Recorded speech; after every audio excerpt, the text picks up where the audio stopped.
I got some extra batteries right here just in case, but we got 2 bars, so we should be good. But how long we going? I'm thinking about an hour and some change. Let's get it. All right.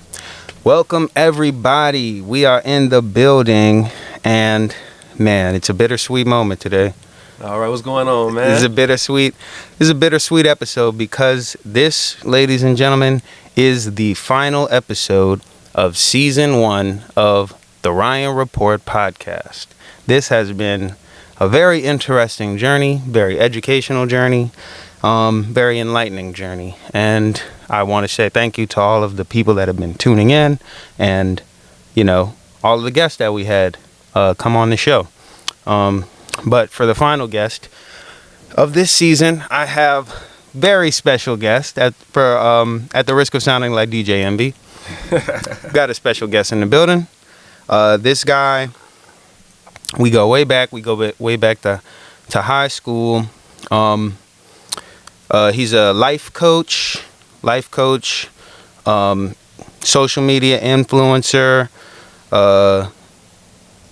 just intellectual guy. We have great conversations over Instagram all the time about a variety of different subjects, and this is going to be a great one, so I'm looking forward to this one.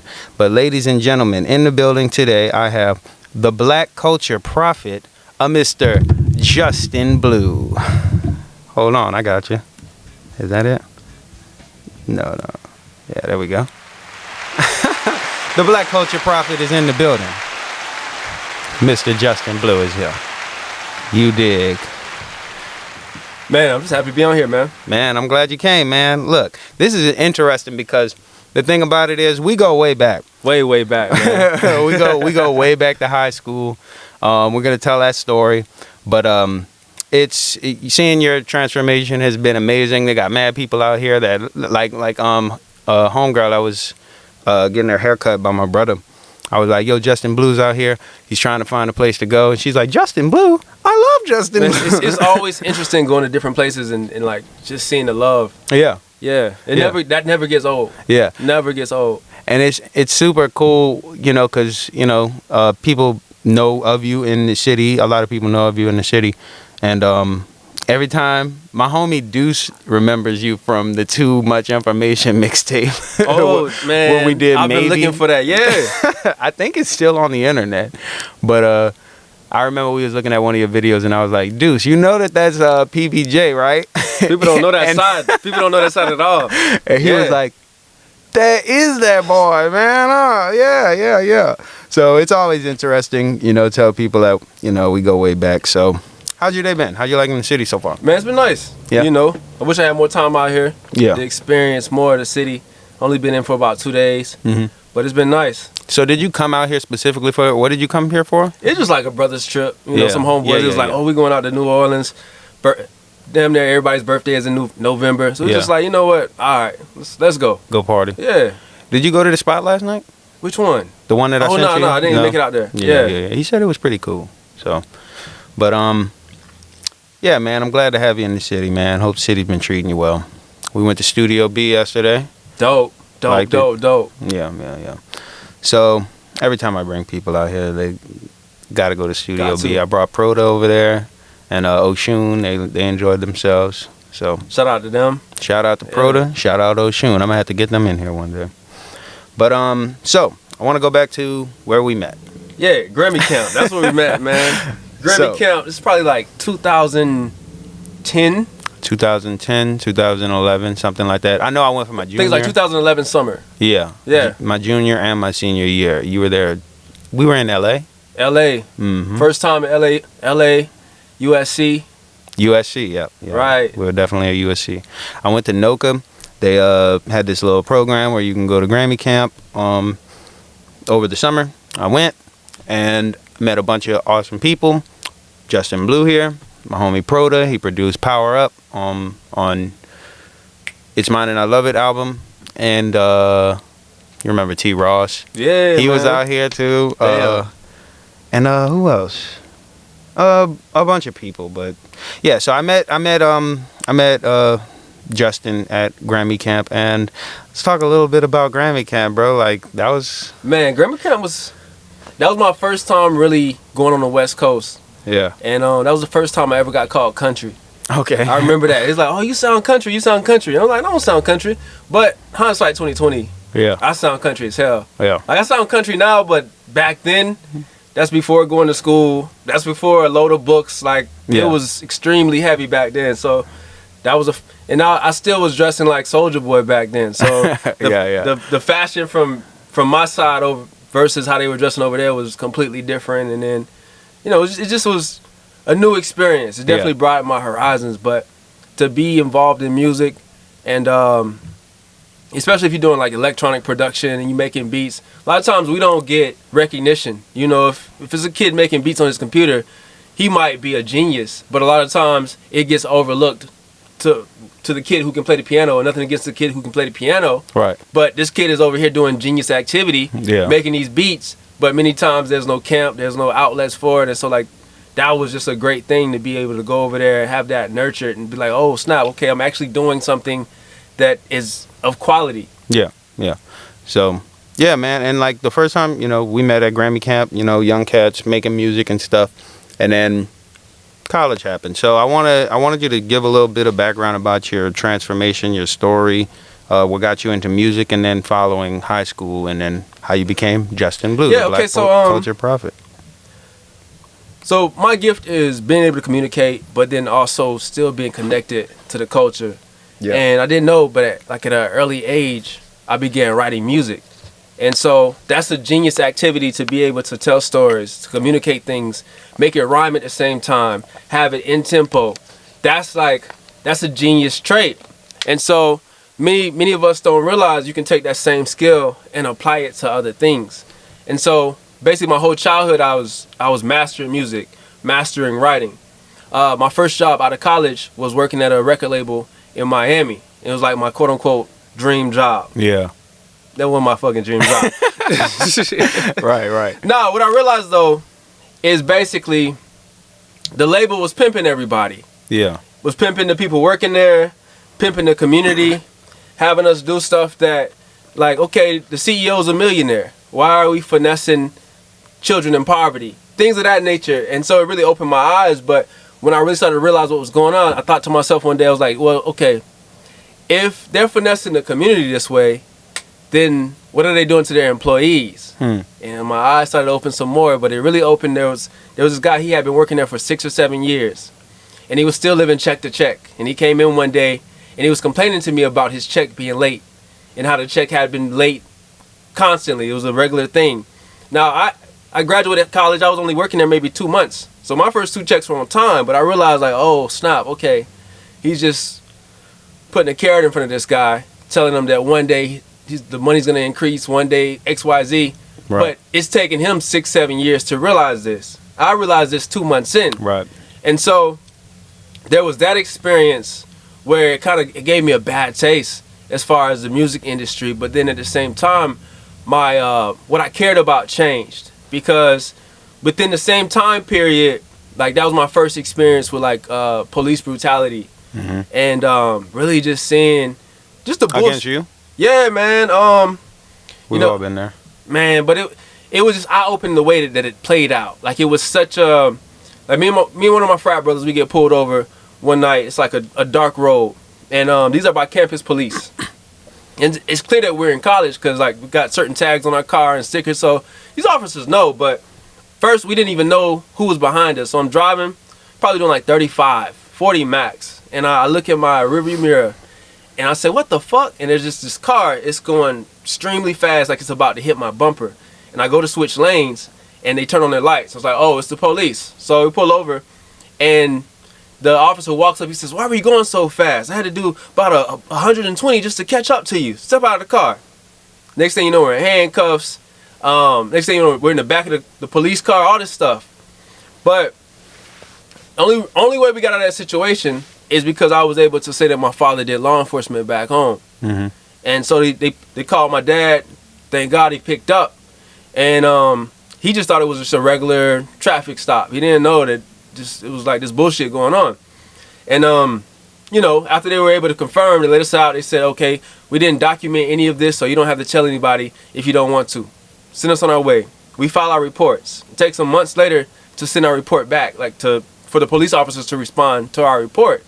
But in their report, you can tell it's almost as if they sat down with the lawyer to be able to argue against everything that we said. Right.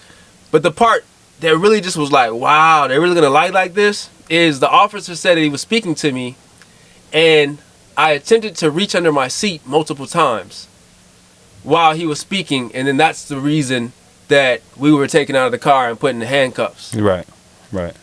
Didn't happen at all. Right. Officer didn't even know my name. They never checked anything. Never checked my license, registration.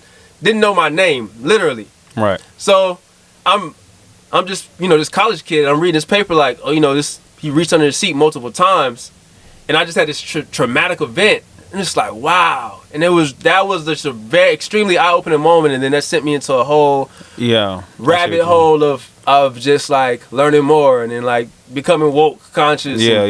And really going deep into that avenue. But I was reading about trauma recently, and they say one of the last stages of healing from trauma is doing work that is dedicated to the thing that caused you trauma in the first place. So it may be like a woman who was sexually taken advantage of, and then so she goes maybe into like this extreme feminist route, and so now she's this major feminist activist, or maybe she saw her mom deal with domestic abuse, and so now she's dedicated herself to feminism. Right. But that's part of her healing. Right. And I didn't realize that like the path that I took as far as getting involved in social issues, getting involved in activism, even going and speaking out a lot on a lot of things that were going on as far as oppression in the black community, that was part of my healing process. And so in an earlier time period, I was operating from a place of like rage and then also pain at the same time. And so like in my earlier content, social media wise, you can see that is like, okay, this person is really furious about what he's speaking about, because it was coming from a very deep place. Yeah. And then over time, though, I healed. Right. And, I'm more so transferred to a place of, like, peace and operating off of love. Yeah. So, yeah. I mean, that speaks volumes about how God will work a situation for his glory in the end, because now you're just inspiring millions of people all the time. And, appreciate that, man.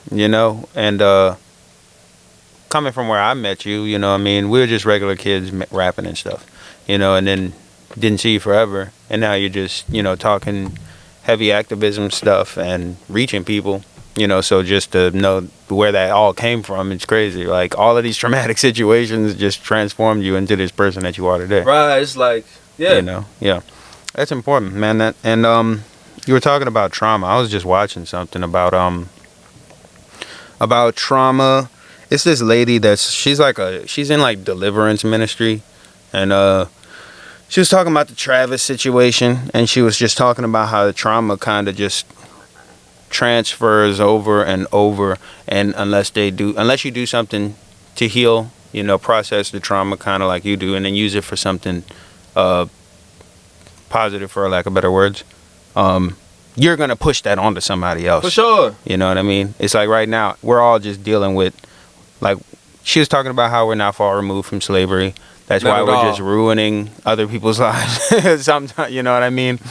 And yeah. And just how all of those kids at that concert are about to, if they don't figure out some therapy real soon, they're going to go and breed another generation of traumatized people. For sure. Yeah. So that's cool. I wanted to, like, the fact that you shifted from the music industry, which I kind of am as well, for different reasons. But right. I mean, I still love making music. I could still rap my ass off, I don't want to cut you off, but what I realized though is there was a different avenue to go and do the same things. And so for communicate. For sure. I mean, but not just communicate. Communicate, be respected, and live the life that you want to live. And so for black boys, really, we really only think of that in two ways. Either you're gonna make music or you're gonna ball. Right. That's really the only ways that we really see like going legitimate. But that's just the illusion of it. There's millions of ways to live the same life and go and get what you want and take your same skill sets. And so it was pointed out to me that it's like, all right, Justin, by sticking with this music route right now, you're gambling. Like you're gambling with your life. But there's a strategic way that you could essentially do the same thing. And a mentor pointed out blogging to me. He said, this is a strategic way that you can do this. And so you're able to like get your messages out. You're able to travel. You're able to build audience. You're able to do all these things through a strategic method versus gambling with it. And then you can even go back to the music if you wanted to. And then so that's when I like started to switch lanes more. Even, you know, also there was a backlash of working for this label where I was essentially a slave. But I saw that lane and I was like, you know what, that makes a lot more sense. And, you know, I have the skill set. There's more ways I can use this skill set. And that was like one of the first times I was like, damn, I could really use this skill set for so many other things. But a lot of times that's not pointed out to us. Right. Yeah, man, it's like that music industry is something else, man. I just wanted to kind of bring up, and you can run with it if you like. But man, bro, you remember? I always bring this up to you and Proda, man. Hey, I was gonna let you bring it up yourself, man. I'm gonna let you bring it up, bro. Man, we were at Grammy camp, right? It's got to be 200 students in this auditorium. Now, mind you, we're all high schoolers too. This is, you know, high schoolers. We out of town. This is a big camp. There's many music moguls there. Yeah. Like the industry is there. Yeah. The industry is in the building.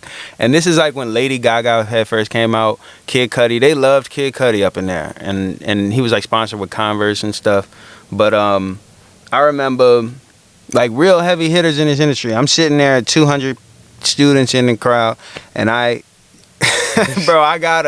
get up and I'm like, I have a question. They're asking questions and stuff. I'm like, I have a question. What is the Illuminati? And it's quiet. Oh, they got like one person in the crowd. They're like, yeah, that's a good question. I want to know what that is too. And man, when I tell you them people, they was just like, don't even worry about all of that. Don't even worry about it. At the time, I thought they were saying it kind of like, you know, it's and I don't really want to kind of like talk like, you know what I mean, go too deep into what that may or may not be, but I thought they were just basically saying that's not a thing. Right, you know don't worry about it. That was actually one of the smoothest answers somebody could give. Like, don't worry about all that. Yeah, don't worry about all of that. And man, I'm not gonna lie, bro, as of lately I've been kind of seeing that as possibly like a real thing, you know, but like all the little outskirts and details to it as opposed to what people think it is. You're just like biting bat heads off and, you know, sacrificing stuff and like all kind of stuff like this. I don't think it's that.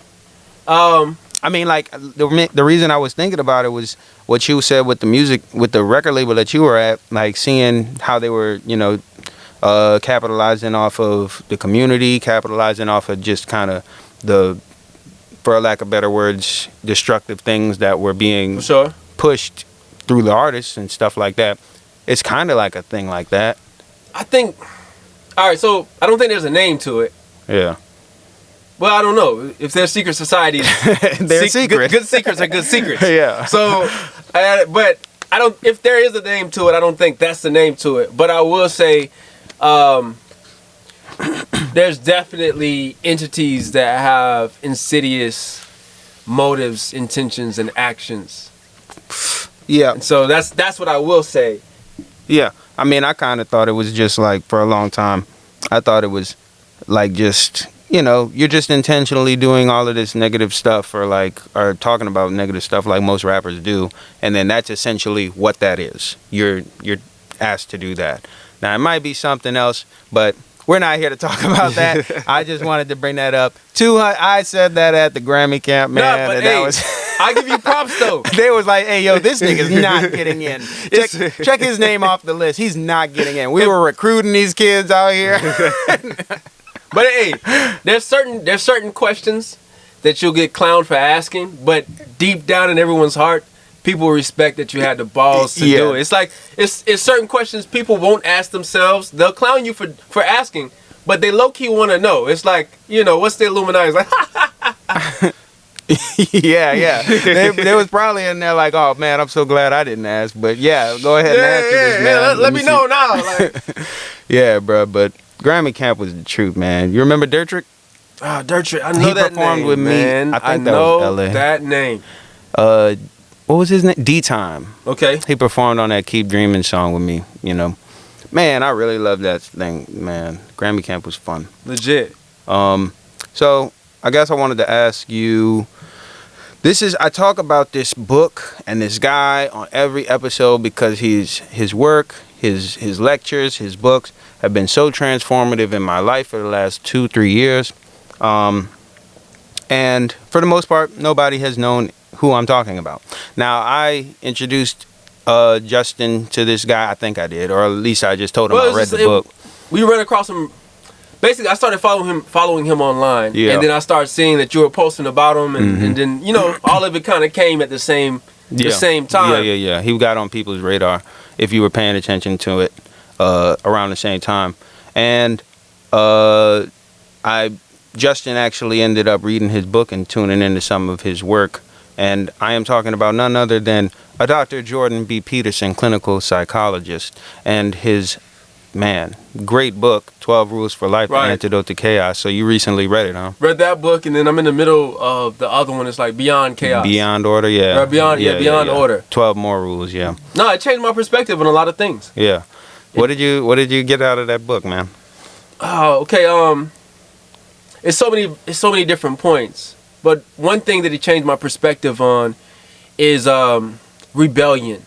And so I was very hesitant to listen to what he had to say, but because his perspective is essentially what I would expect for a white man in a privileged position to say regarding rebellion. Yeah. And he was essentially warning about rebellion and warning about tearing down structures and all these things. And so I'm just like, oh yeah, okay, of course you're gonna say that. But he made some great points in the sense of, okay, certain structures have been built over time, and it's one thing to tear something down, but it's completely other thing to build something that actually functions even relatively in a decent way. And so that's a very complex thing to even build some sort of structure that is really going to function. And so it's easy for us to live in this utopian view of even our own abilities of what we can make if we were to tear everything down. But many times that's naive. That's an extremely complex thing to do when we're talking about building new societies from the ground up. And so I still do greatly think that there's things that need to be changed, but it did give me a different perspective. And then there's another point too, but we'll touch on that one. I'm thinking that probably a lot of those points came out of the chapter clean your house or fix your own house before you criticize the world, I think it was. I'm not sure specifically what chapter. Yeah, but man, I mean, for the most part, some of those ideas, which I think came from that chapter, just helped me to kind of, I was not necessarily like an activist or a revolutionary in training, as you may be, but it just kind of helped me. I don't identify as activist. But I was thinking, I'm just somebody who cares. That's somebody that cares and recognizes the issues with the society and that we need to change, specifically for the plight of black people. Yeah. It just kind of helped me straighten out my own self, like, because, in a lot of the areas that I needed to work on and whatnot. But, that book was something else, man. And the thing about it is, as far as, like you saying about restructuring society, at the time that I read that book and the time that book came out, society was already messed up, but it wasn't nearly as messed up as it is today. And that was only 2 years. And now I'm sort of entertaining the idea of mass rebellion. What's the word? Mass non-compliance. Okay. As far as it goes with, like, the COVID thing and the vaccination thing. So like, what's your take on some of this stuff that's going on? Because I've started to revisit the idea of mass revolutionary action as it pertains to all of this. I'm not opposed to it. Like, I'm not opposed to it, but I do think that we romanticize what that is, and we romanticize what it looks like. And so I think basically, when you get to a state of wanting to be rebellious, that's usually a state that you've come to out of anger or rage. And so anger and rage usually doesn't come from a deep, logical way of structuring things on how we're strategically going to move. And so that's my largest concern of it. But I do think there's great changes that need to be done. Yeah. It's just that we romanticize it. Yeah. And we make it a lot simpler than what it really is. Yeah, yeah. Have you ever watched his lectures? Any of his lectures? The personality one, the Bible one? Not in full. Not in full? Yeah. So good. Yeah. They're so good, man. There's another point, though. I didn't mean to cut you off. Nah, go ahead. Yeah, there's another point that really changed my perspective. He talks about how basically the things that we have time to complain about today are because the greater problems were already solved. Yeah. And so he says, okay, you only have time to complain about the ozone layer and global warming because we invented cars and factories, and we were able to solve problems such as food distribution and just all these bigger things that were necessary for us to have the society we have. Right. Now we have time to say, okay, well, us being able to travel wherever we want is messing up the ozone layer. Oh yeah. So now you have makes time. You put a lot of that stuff into perspective. You know what I mean? Like, Black Americans, we have our problems that are exclusive to us. But he kind of brings into perspective that we are still the 1% of the entire world when you think about it. You know what I mean? No, Black Americans are in a great position, man. Yeah. And I really understood that going to Haiti. I went to Haiti, I think spring 2018, and like, Haiti is a beautiful country, beautiful people. I respect Haitians a lot, but I never saw poverty like that in my entire life. Mm-hmm. And I got back, people were talking about, is it like the hood? No, no. What I saw there, no, it's not the hood. was like the worst hood in America doesn't describe what I saw during my time there. And there were beautiful parts. There's people who are doing well, that are thriving economically, but what I saw in large part, and this is for various reasons why Haiti is in the condition that it's in, but I've never saw poverty like that in my life. And so coming back to America, Black Americans are in a great position.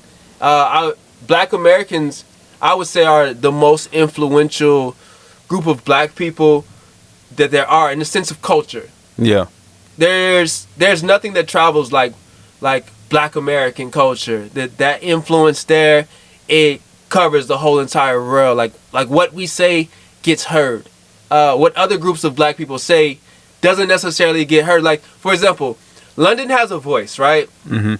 But what London says doesn't get heard the same way as what Black America says. Like when Black people from London, when they have voice, they have messages, they have things that they get out, but culturally what travels, Black America is just it travels a lot further. Yeah. So and then we have access to there's a certain level of privilege that we have that we don't necessarily always recognize. So if you are a Black American and you travel abroad, like once again going back to this Haiti trip, we were worried about like just being robbed or being kidnapped, which is a real thing. Yeah. But one of the guys from there, he said, "No, no one's gonna touch you." And he said, "Why?" He said, "You guys are Americans. They would be crazy to touch Americans. They're not. They're gonna. Trust me, you're good." Is it because they think you're crazy? No, it's nobody wants those types of respect? problems. Oh yeah. Because America is a powerhouse. Yeah. And so, there's just certain privilege that comes with maneuvering the planet as an American. Yeah. So that's something I don't want to say we take for granted, but I there's a lot of things that are messed up There really are. But at the same time, I think that we overlook how blessed we are in the midst of all of it as well. Yeah, yeah. I agree. You know, I've been fighting, looking real coonish a lot of the time. I'm not gonna lie, because like it's like, you know, I've had my share of problems, but it's just like, it's just always like, it just tends to be, well, from my observation, it's always just like this. What's going on right now in the news? The dude from Kenosha, Kyle Rittenhouse. Oh yeah, okay. You know, it's like, I forgot that even happened. You know, but now everybody's real fired up about it. You know what I mean? And now they're arguing amongst about, like, they hate white people again. And last week it was the vaccine, and then the week before that it was something else, and then the week before that. But I don't know. You know, they have real people in the field that are dealing with this stuff and making the proper moves to try and eradicate whatever is causing these issues. But I guess it's just the echo chamber that is social media. That social media activism is real.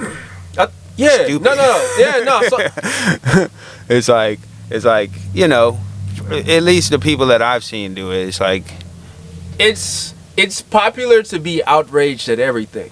Yeah. That's the world that we live in. That outrage every couple of months about the same situation is just, or when everything is going absolutely fine. Like certain people, for example, Disney will drop a movie, like the movie Soul, which I haven't watched yet, but I need to watch because you're the fourth person to tell me I need to watch Soul, so I gotta watch Soul. But I got a different perspective on that movie now. But okay. Go ahead.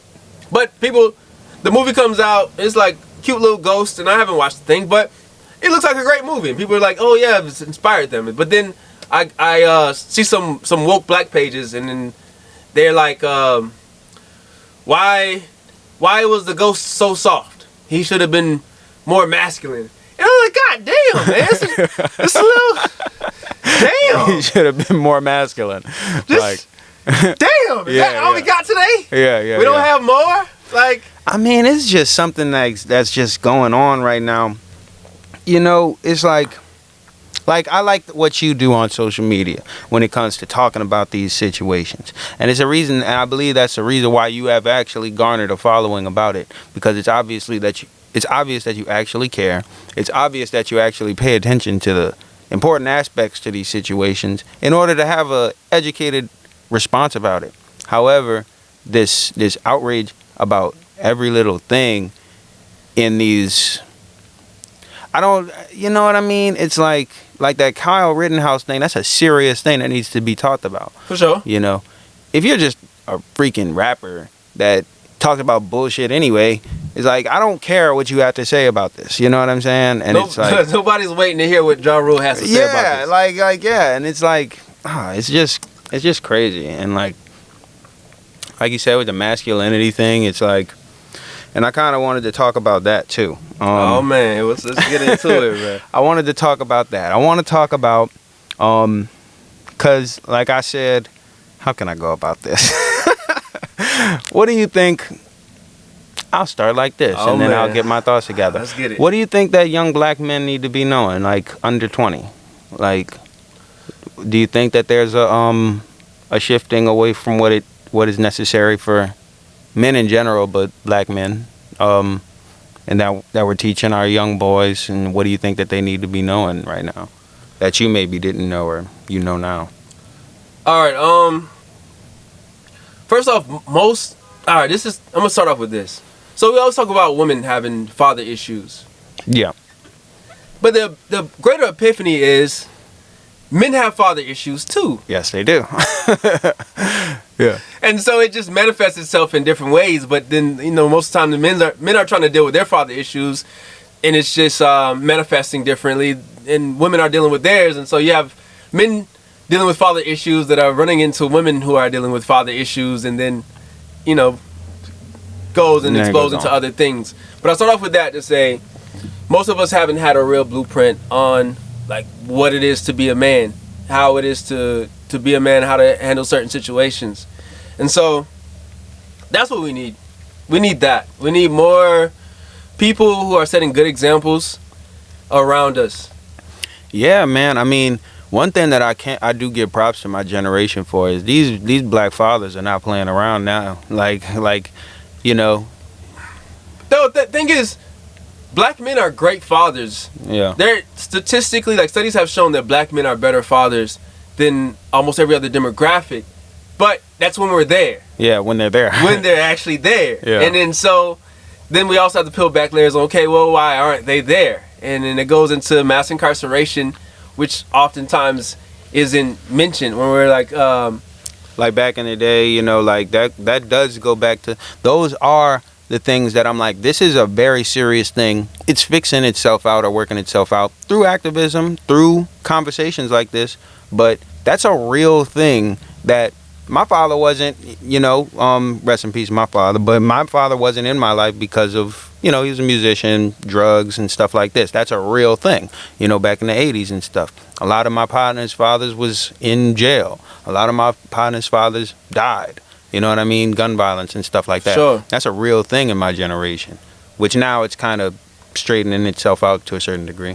All right, so I think emotional intelligence, Yeah. something that we need to know. Financial literacy, something that we need to know. We also need to know that we're not trapped. So we need to know that there's more avenues than just 2 to go down. And you could say 3 because it's like, okay, rap, play ball, hop in a dope game. And I guess they got the scamming outlet that's open now. But we got way more lanes than that. You know what I'm saying? Yeah. That's a huge one. Because most of us are living as if we're going to die at 25.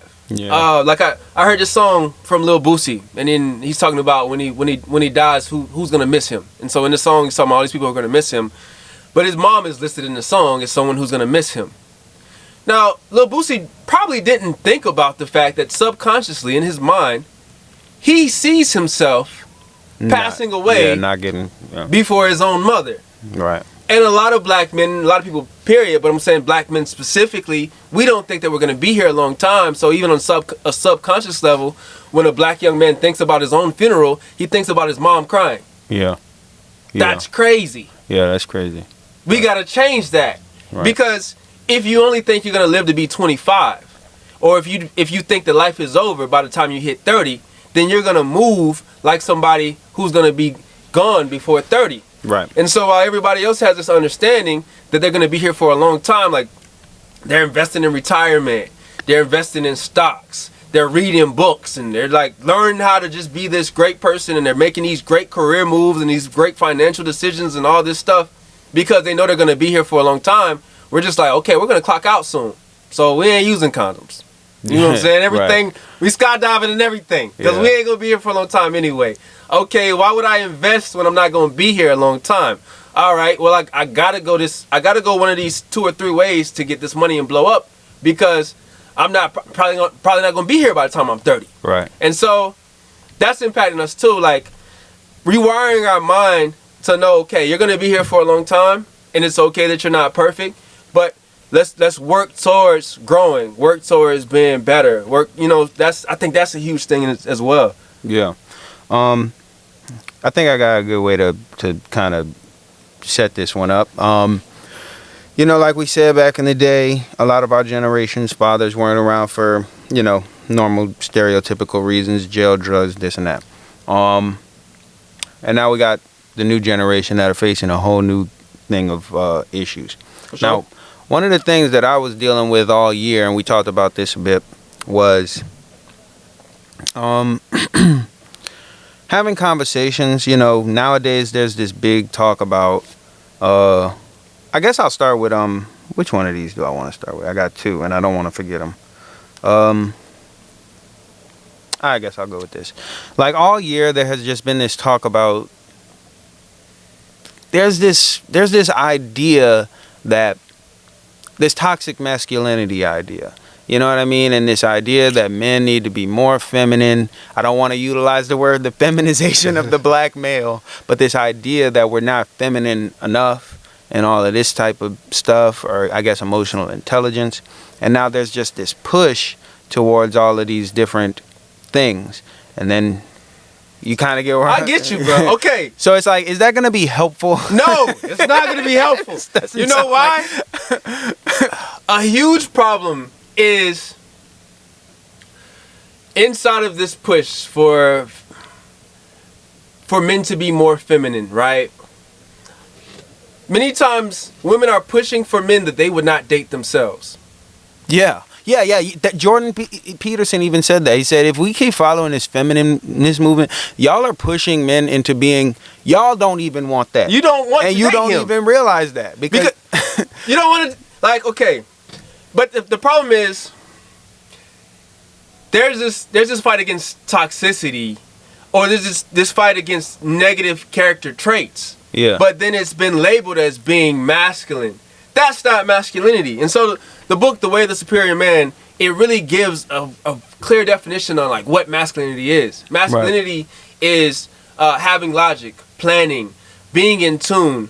Masculinity is just having a plan, having direction, having consciousness, awareness. That's real masculinity. That's a very healthy thing. Masculinity is being purpose driven. And so a man that's truly purpose driven, masculinity could be male or female, but a man who's truly purpose driven, okay, he's taking care of his family, he's taking care of his wife or his spouse, significant other, because he understands that whoever he's chosen, that person is in tune with his purpose. That person is going to be contributing to his purpose. And so like he's going to make sure home is taken care of. He's going to make sure his community is taken care of. This is a person who is operating with a high level of consciousness and awareness. Like, that's it's focus. For sure. It's focus. It's like, understanding the end goal and doing what it takes to get there. Right. This is someone who thinks about greater things.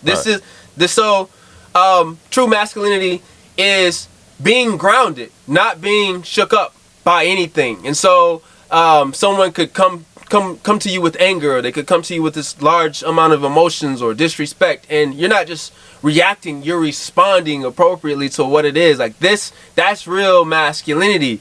But the understanding of masculinity that people have is oppression.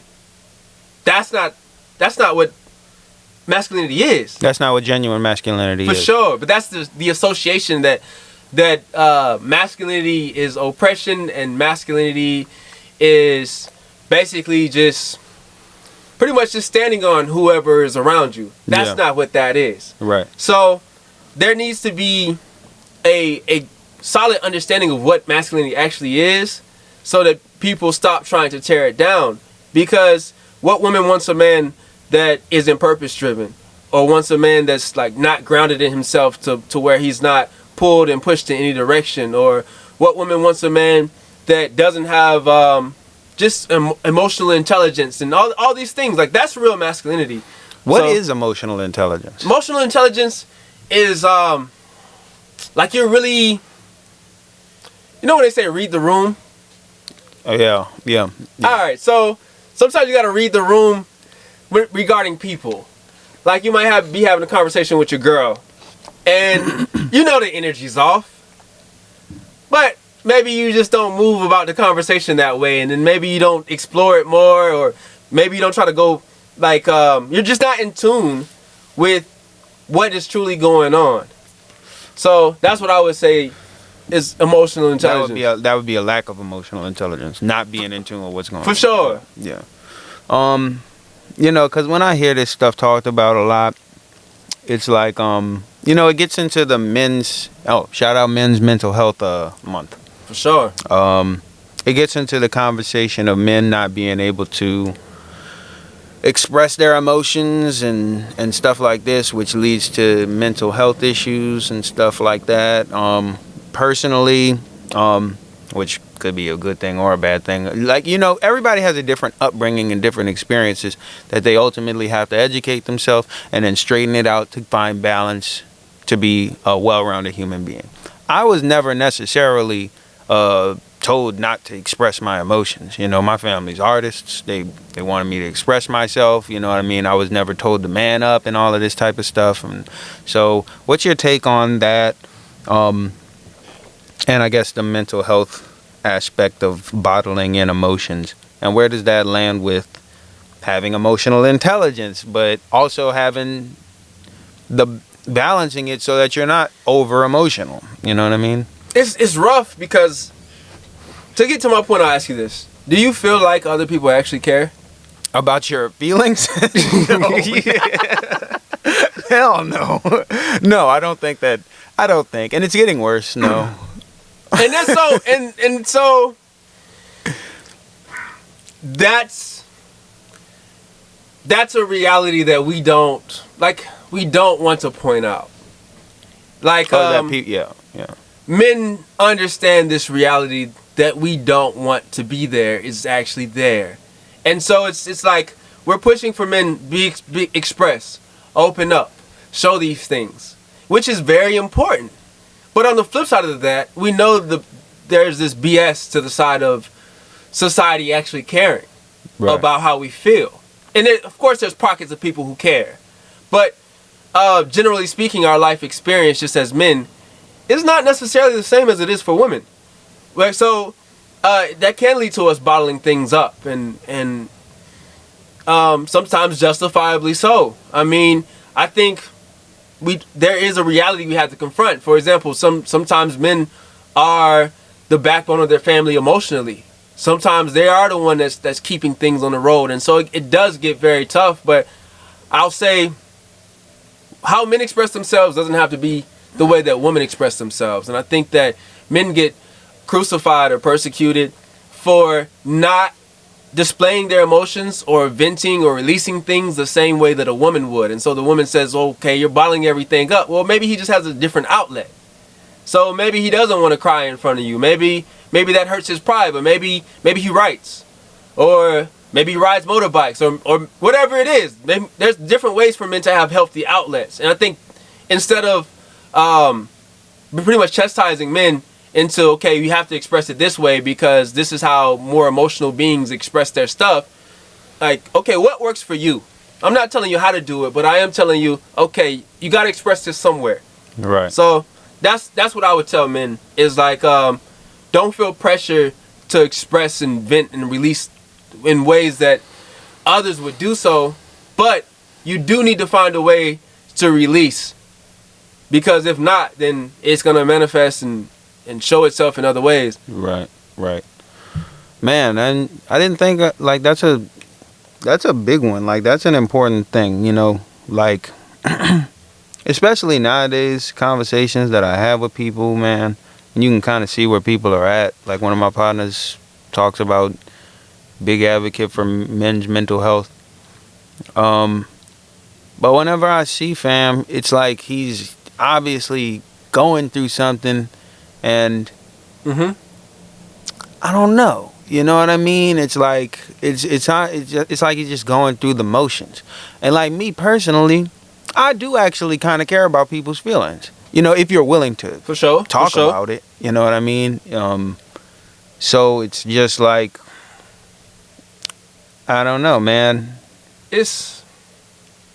I think when it comes to mental health and then just like expressing things, it's like he straightens up whenever I see him in person, but he's a big mental health advocate on social media. But then I'll come and be like, you know, with a vibe of, you good? And it's almost like they feel insulted when you want to ask them if they're good, but I just saw you not being good. Because there's this difference between what the world is and what we want the world to be. Yeah. And we want the world to be this place where a man can express everything and feel safe in doing so, and feel like it won't come back and harm him in some form. That's the place we want the world to be. But I think men also understand that that's not necessarily the place that the world is. And so it's men knowing that, okay, yes, I trust this person, but at the same time, for me to give him this, it's something that could turn against me. Yes, right. I trust this woman, I do. But for me to give her this, whether I am naive about it, or whether I just mentally acknowledge that this is a reality, this woman could very well turn on me with this information. And so there's those two worlds of like, do I allow myself to be naive and express all of this? Or do I go and confront like, nah, this is a cold place out here. And so I think the same thing, even when he runs into you, it's that struggle between, all right, I feel like I can trust this person. Do I allow myself to be naive and free fall into this is the safest place that I could go and vent? Or do I go and also recognize this reality of, do I want to give someone else another thing that they could potentially use against me in some form? And so, like, yeah, I mean, like, but that I try to always be open, like with my own personal struggles. It's generally who I am. I'm generally okay with expressing my emotions, and I'm generally okay with expressing my personal situations or whatever. So I feel like that gives a lot of people the vibe that they can actually open up to me about whatever they may be going through. You know, a lot of the times they still don't. And the thing that gets to me, it's like, okay, you're obviously, and it's a hypothetical, it's like you're obviously going through something. So, but you don't show that when I see you, so you bottle it all up. And then you are an asshole. So it's like, okay, well, look, check it out, fam. Because I could be an asshole. So are you depressed or are you not? You know what I mean? Like, which one are we doing here? You know what I mean? So, I mean, the best thing though is just let those people know you're there. Yeah. That's the best. That's the best thing, is let them know you're there. That's really it. Like, best thing, because when it comes to depression, you can't pull anybody out of depression. Yeah. You know, feel what I'm saying? So it's just like, best you can do is let them know you're there. Bruh, anytime, That's it. Anytime especially men, when they get depressed, I know they depressed, bro, I give them that book. I give them 12. Which book you give them? I give them 12 rules, man. Oh, okay. I give them 12 rules, man. Straight up. There's a bunch of stuff that we could talk about, man. I'm about to just start throwing stuff out there. So we were talking about, you know, kind of, yesterday we were talking about, so basically all year it's been a surge of this whole, just keep it 100. I talk whatever, you know what I mean, on here. So it's up to you what you want to talk about. But there's been this surge of this transgender movement, you know, all you threw year. me in the fire. All right, let's go. I talk about everything. I talk about everything on here, yo. So got the oven ready. Let's go then, man. There's this surge of this transgender movement, and me personally, I've got my best friend is gay. My best friend has been since we were 8 years old. He's gay. I never had no problem with him. We play video games, we watch cartoons, and we be chilling. So, but then, like, you know, once we got into college, people would start to be like, you need to stop hanging out with him, da-da-da-da-da. And I'm like, no, you tripping, son. That's my partner, you know? And then fast forward, it's gotten to the point where, you know, everybody's jumping onto this surge of this transgender movement, and everybody's like a homosexual advocate, homosexual rights advocate. And one time I was called homophobic by, you know what I mean? And I'm like, no. I'm like, we're not about to do this, you know what I mean? Because I've never been that person. In fact, a lot of you cats was chasing, you know, homosexual people up the street, you know what I mean, a couple years ago, and telling me to stop kicking it with them. And now everybody's just wearing their advocacy for this as a badge of honor. So let me just get to the point. So it's been this surge of this transgender thing. I never really had no problem with them, is the point. I never had no problem with the thing. You just kind of live your life, do your thing. And then it got to the point where people started to actually make the claim that there is no such thing as gender. And then it started to get to the point where I'm like, I'm pretty sure y'all are incorrect. Okay, so, all right. You know? You have sex and you have gender. Okay, so gender goes into this realm of social, you know, men wear pants and women wear dresses, and okay, all right, I can, all right, got you. But what you can't tell me is there's no such thing as sex. So sex is male female. Right. You know, okay. Whether you have a penis or you don't, whether you have a penis, or you have a vagina or you don't. Like, I think that's where we're starting to get into a place of, all right, like, there's some things that are just what they are, you know? Yeah. And so, Man, you threw me in the fire, bro. You really did. I mean, let me like wrap it up. Like basically, like I just there was something eerie about it where I was like, I'm not sure that y'all are correct about that. And then it all came to this moment where I was like, okay, I'm sure y'all are incorrect about that. But now I'm looking around at a world that's genuinely telling me I'm incorrect by saying that men are men and women are women. Like, so it's like, I think it's a dangerous can of worms that we're going into. So, and let me preface this by saying, I think everyone deserves to have their rights. I think everyone should be treated fairly. I think people shouldn't be discriminated against for their sexual preferences, etc. Like, I'm there with it. Though, when we start imagining things, yeah, where do we stop? And so, it's easier for me to say that I'm a black woman than it is for me to say that I'm a white man. Yeah. And race is nothing but a social construct. You're saying that it's easier for you to say it's literally easier for you to tell somebody that you're a black woman. For me to tell someone that I'm a black woman than for me to say that I'm a white man. Right. And so I can say that I was supposed to be born a woman, and society will say, I respect that. Yeah. But I can't say that I was supposed to be born a white man. Yo.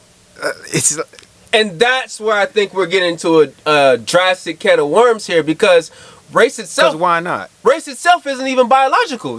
Race itself is literally a social construct. It's about status more than anything. Yeah. And so I can't even associate myself to a different racial status, but I can go and associate myself to something that is a complete biological difference. And so nothing against the people who feel that way, but I do think that as a society we have to get to a place of where do we draw the line, because now you have these grown men, or people who are biologically grown men, who are athletically competing against people who are biologically women. Yeah. And so you have, you might have a man who's 6'4", maybe pushing 300 pounds, pure muscle. Yeah. He's going and wrestling people who are biologically women. All right, so how did we get here? Yeah. Because we got to draw a line somewhere. We just opened up a drastic can of worms. And so that's where I think society is really starting to run into problems there. But I think everyone should be respected, though. It's like everybody should be respected. It's like that was never a thing. That's why it's such a weird situation for me, because I've never cared about what nobody else doing like that, you know what I mean? But now apparently I am actually the problem, you know? And like you just said something fire, because I had I was on Clubhouse, and this dude said we was talking about transgenderism, we was talking about that transracial stuff that's going on, and he said that if you are a man and you feel like you are a woman inside and you were supposed to be a woman, then society and people should respect that and call you and treat you as a woman now. But if you are black and you feel like you're white inside, then you're just crazy, because you're not white, you're black. And then I said, hold on, my great-great-grandfather was a white man. My great-great-grandfather was white. So I feel I have more of a legitimate stance to say that I am white, because I am part white, than I ever could have to say I'm a woman, because I'm not a woman. I got you. I got you. You know, and it's just like, I kind of wanted to like lay that one out on this one being the last episode, because that whole conversation is just getting to the point where it's like, what are we even talking about? I think, like I said, I think we're just getting to a place where, like, with every change, every alteration of, you basically just open up a new can of things that we don't have any boundaries on.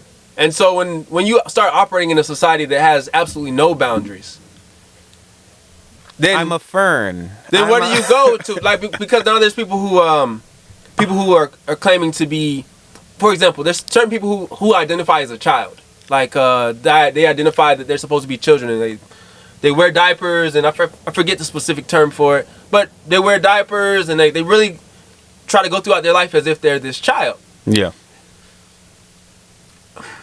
Where do we say, all right, come on now, you know? And so that's my take. But I do think everyone's like, once again, everybody, yeah. Because I know the comment sections and all that gonna try to say, oh, they hate. No, maybe like they've heard me say wilder stuff. No.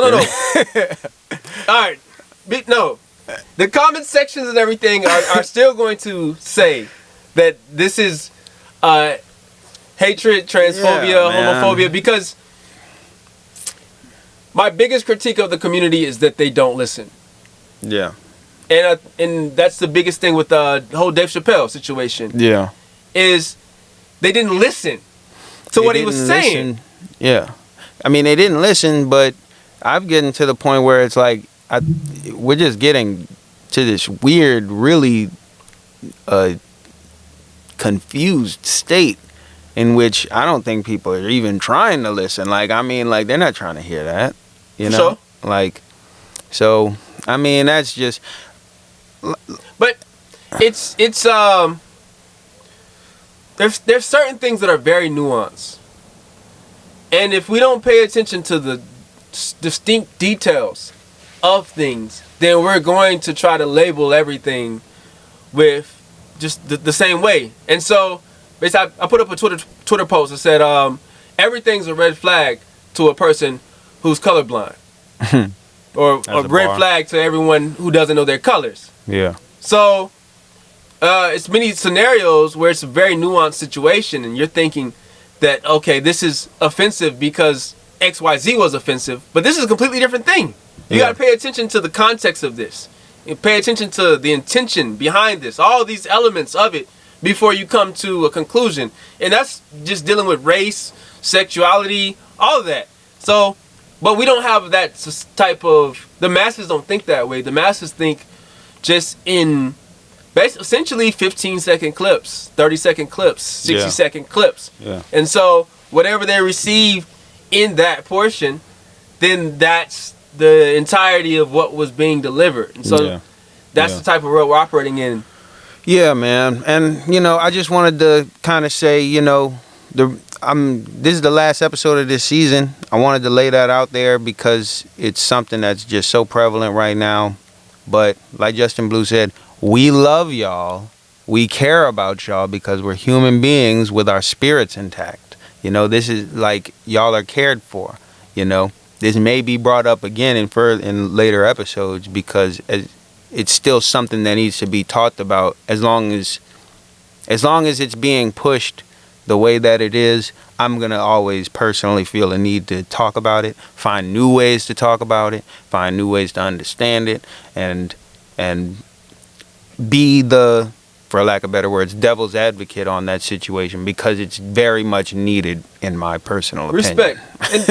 and in this portion as well, something that I've been trying to scream for as long as I can is black LGBTQ people are part of the black community as well. Right. And so that's something that I've dealt with is having a perspective, and then one of the first things people will say is, oh, so he's trying to say that gay black people aren't part of the black community? Oh, he's only for straight black people?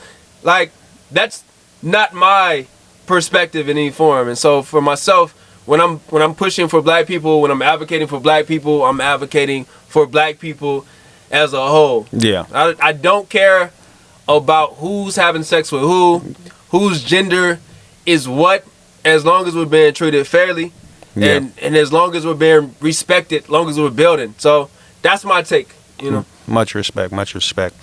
So yesterday at the Studio B, I asked you, what is your dream? You were telling me about, you know, kind of like, we kind of explained a little bit about what drives you or what started driving you to where you are. What's your dream? What are you pushing towards? What are you doing this for? What motivates you? Basically, so I think we all should strive for our dream world. And for me, my dream world, it has people of all races, people of all cultures is there. I like the fact that there's differences. I think the problem is that there's groups that control things more than others. I think there's people who don't respect each other. I think there's people who are being taken advantage of.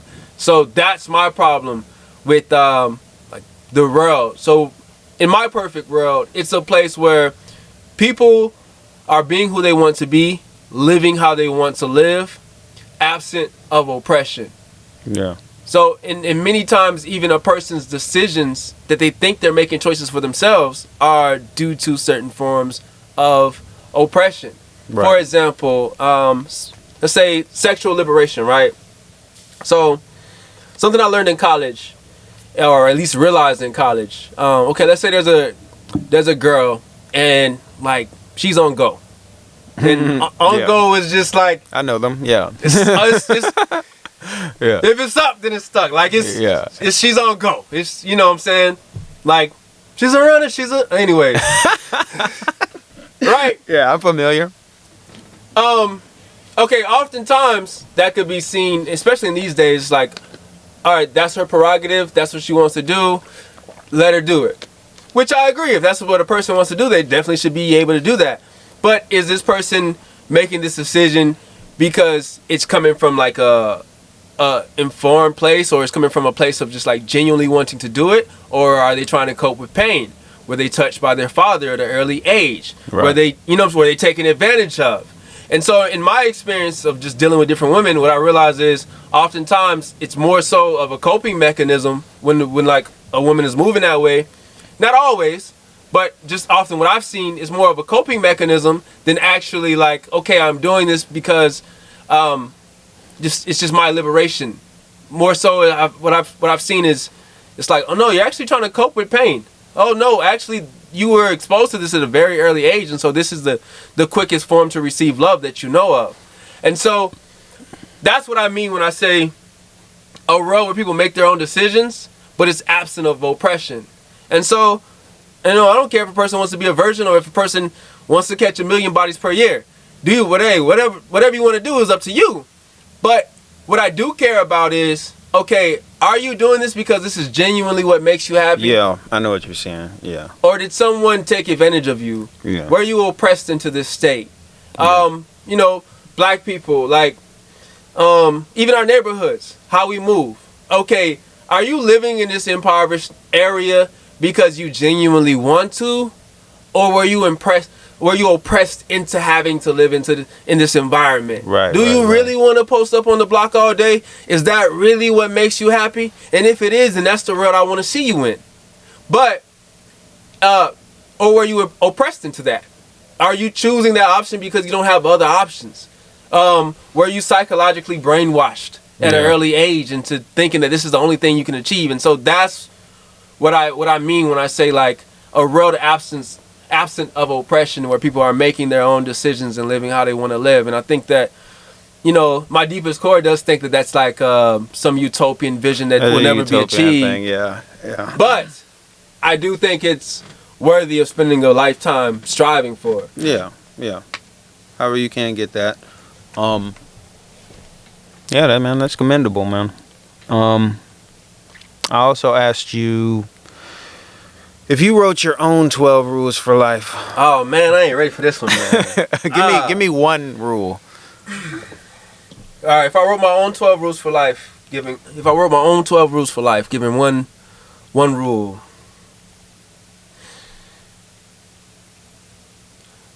And this is in no particular order, but learn from everyone. Learn from the person that you respect. Learn from the person that you don't respect at all. Learn from the person who has high status. Learn from the person who doesn't have any status. Some of the most thought-provoking conversations and information that I've ever learned has been from homeless people. Mm-hmm. Or just people, or even people who I thought were dumb. I've learned some things like, wow, never knew that. Never thought I would know that. So that would be one. Would be another one. Strive to heal from your traumas. That's a huge one. How do you do that? It looks different for everybody, though. Your trauma was probably the police. Right. But that's then, one of them. That's one. But then I have traumas from childhood. Yeah. And I'm still sorting all that stuff out. Yeah. All right, hold on. And we're rolling. Yeah, so your traumas come up in all different forms. Yeah. And healing from various trauma, there's no specific way to go about it. And so it might be a form of activism or getting involved in the area that hurt you, or maybe confronting a certain person. So it's no specific one answer to dealing with trauma. Some people need to go to therapy. Like, therapy is a important thing too. They talk about healing from trauma nowadays. It's kind of like a cliche Twitter type of way. It's like, what, you meditate in the forest and get rid of your trauma. And I'm like, I'm not sure that's going to work. It might work for some. But, I do think that it's just become one of those cool things to do, or at least talk about, that a lot of people aren't actually doing. And so, if you're on a journey of actually trying to heal from trauma, you're probably not spending a whole bunch of time broadcasting that. It's just, that's because that's a very internal thing, and it's a personal journey thing that you're going on. So, I mean, because I have my own personal traumas. I feel I've healed. I don't know what because you're still a human. You still got problems. Sure. You know what I mean? You still have emotions. But for the most part, I'm nowhere near where I was when I was in the grips of my own personal traumas. So I would consider that healed, maybe. But one thing is like, yeah, go ahead. No, I'll say, when it comes to trauma, though, something that's major is any trauma that you don't fix, your children... You're going to give it to somebody. But oftentimes your children are going to have to try to fix it. Yeah. And so, like, if my father grew up in an abusive household, and he didn't go to therapy, and he didn't take the steps to really become this person who has completely healed from that, whether or not it's his intention to do so, he's going to end up passing it on to his children in some form. Yeah. There's no way that a person could not. And so then the children have to go and figure out ways to deal with that. Yeah. And if the children don't, then they're going to pass it on to their children. And so, yeah, any trauma, and then I also would say, like, our children pay for our sins as well. Yeah, I'm learning that. Our children pay for our sins before also. My pops passed, rest in peace, my pops all the time. But before my pops passed, my pops told me, I'm in the car chilling, and he said, you're gonna have problems or something like that. You're gonna have problems because of sins that I did. And I was like, what do you mean by that? I said, that's kind of a lot to put on it. Yeah, that's a lot, man. Like, what do you mean by that? He wasn't lying. Yeah, he sure wasn't. Yeah.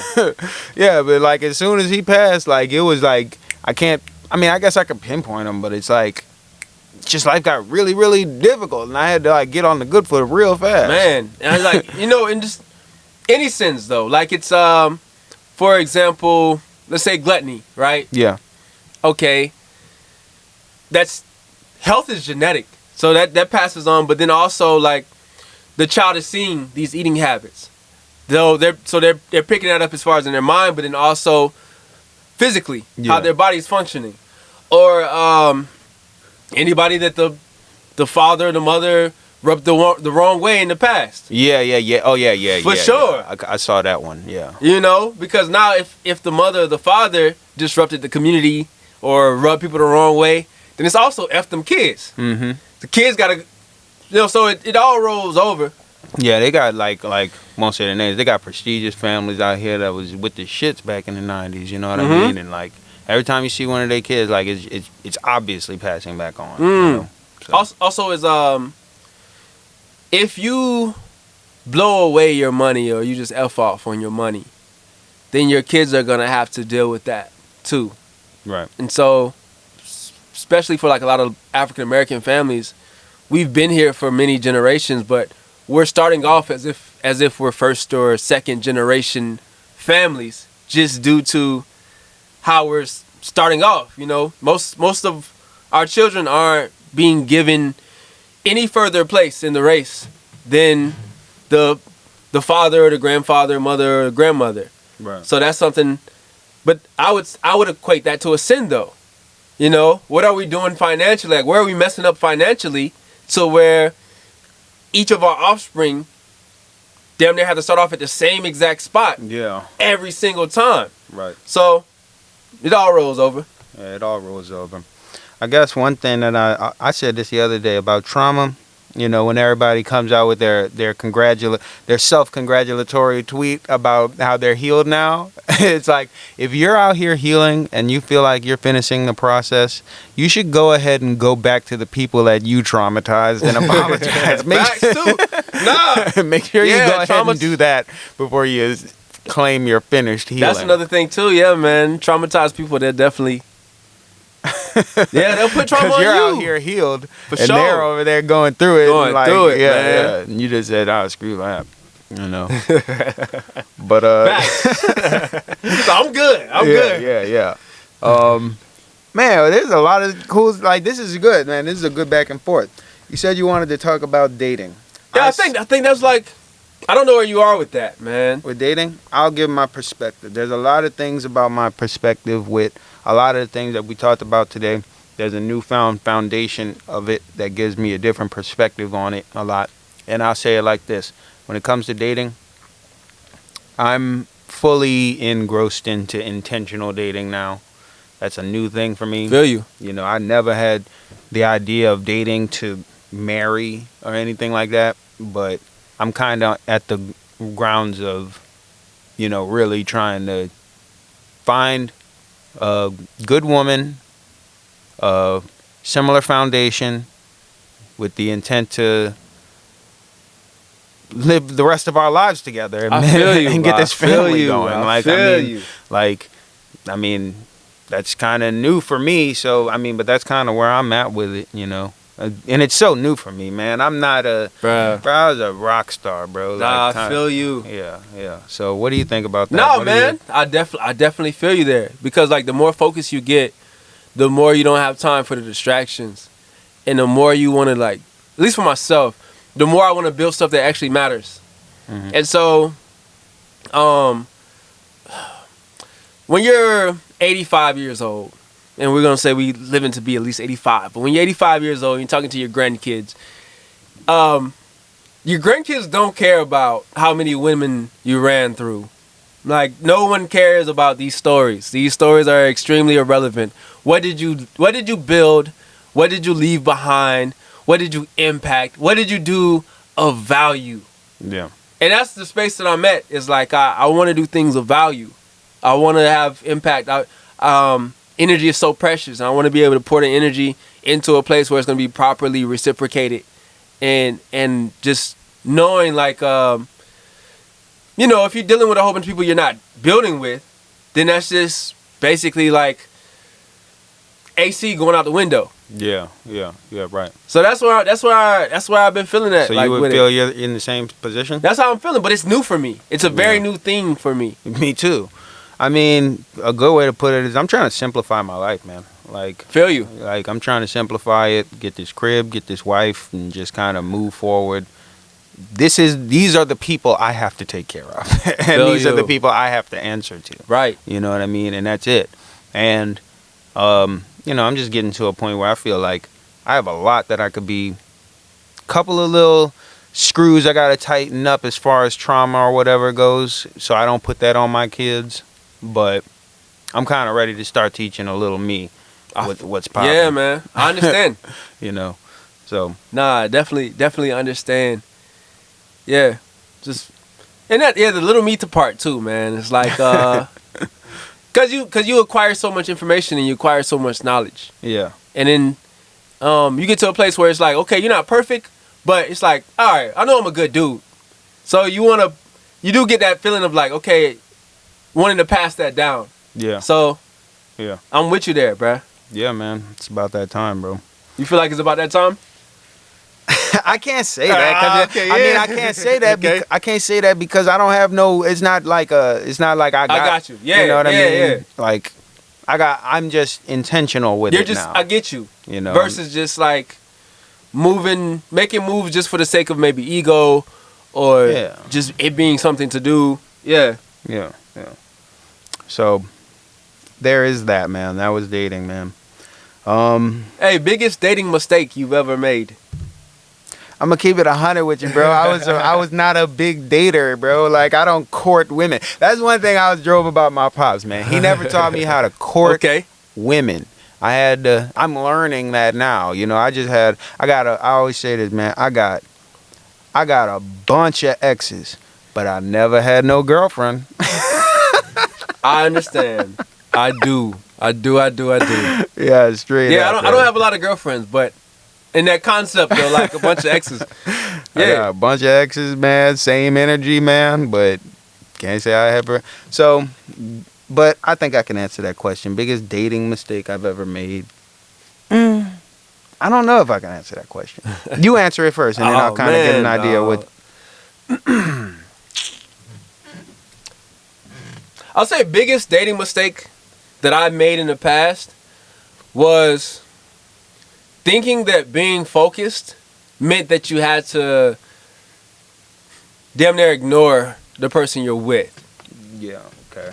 And so, but now I'm in a place where I understand, like, nah, you can be focused, you can put time and energy into what you're actually working towards, but you just have to carve out a little bit of time, intentional time, focused, direct time to this whoever you're building with, and everything will be fine. So if you got a extremely crazy schedule, all right, if you can place aside maybe 45 minutes, but it's intentional, where you're really there, you're present in that moment, and it's like that in itself could be something that saves a whole relationship in the midst of someone who is focused and working towards their stuff. Yeah. So I would say that was a huge one. And then in an earlier time period, I was immature earlier time period. Like I did this one girl, and this is back like around college time.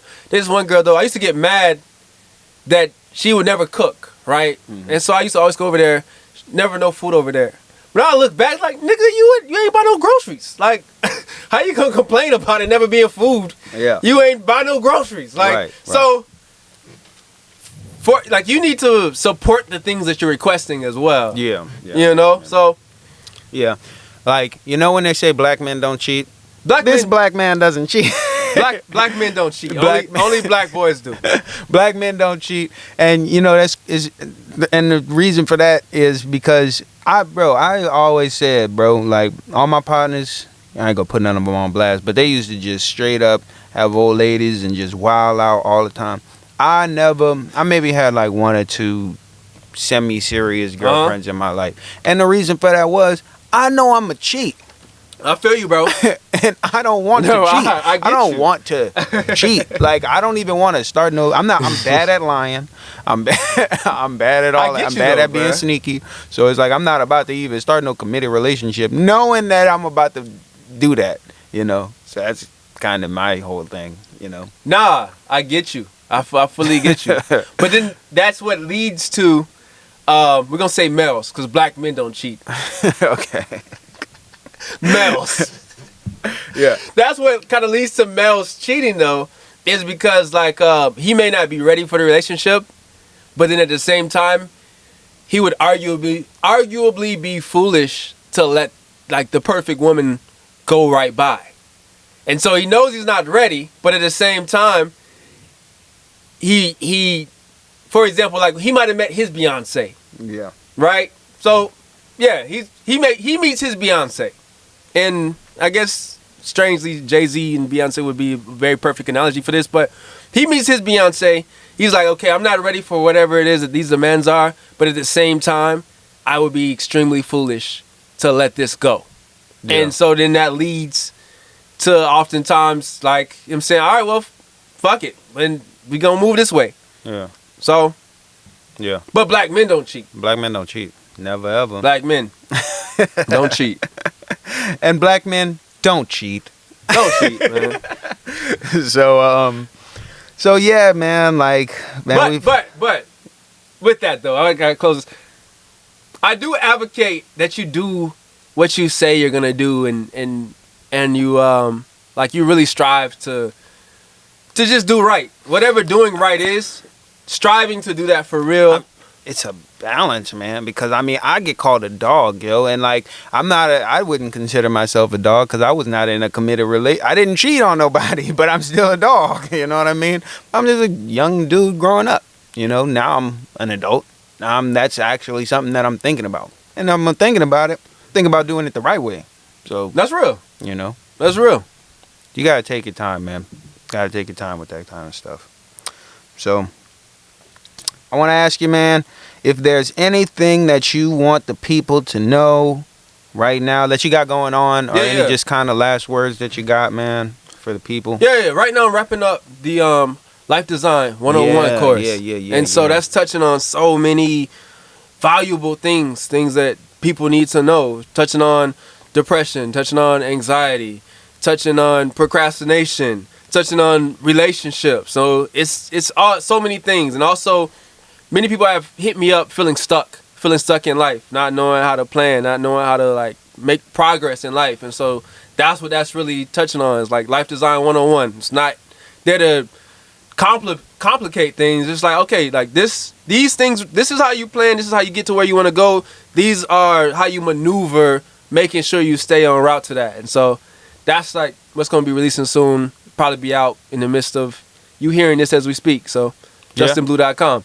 Yeah, when is that coming out, you think? Within the next week. Yeah. Next week? Man, that's wrapping it up, yeah. That's what's up, man. I'm going to have to check that out myself. For real. For sure, man. Appreciate that. But yeah, man, this was a great conversation, y'all. Like, I'm so glad that you came out here, bro. This was the best way to wrap up this season, man. Great conversation. We were all over the place with it. Good back and forth.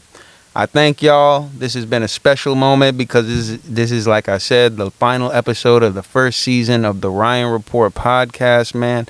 I'm glad that y'all joined me on the journey. Thank you to all the guests that came out and had good conversation with me. Thanks to the homeboy Justin Blue for coming through to do this finale, man. I'm just happy to be here. Definitely, man. Like always, unlimited leeway life, and we out. See y'all next year, man.